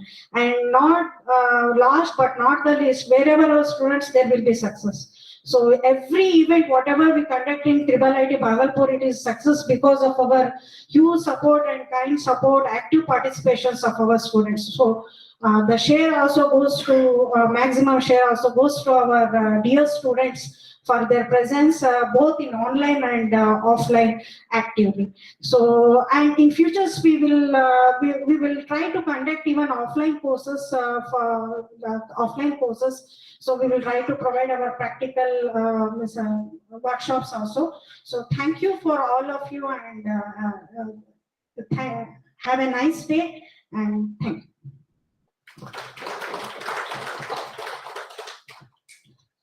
So yeah, so one more thing. So I would like to thank on behalf of CSE department, Dr. Dilip Kumar Chobe sir, coordinator of this workshop, and the co-coordinator Dr. Ravi Mehta sir and Dr. Ujjwal Biswas sir.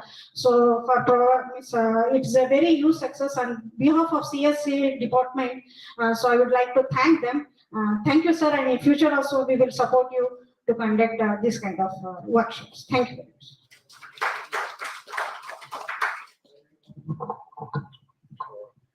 Thank you, madam, for your valuable words and encouraging the participants and all the coordinators and co-coordinators. So, I coordinator, sir, Dr. Dilip Kumar Chobe will definitely organize such programs, and we will get definitely some information and some new knowledge and technology, and using this technology from various departments and across India. So I feel very proud as a co-coordinator of this session, Dr. Ujjwal Vishwas from the Department of Computer Science, IIIT Bhagalpur. Now finally, I will request our co-coordinator, Dr.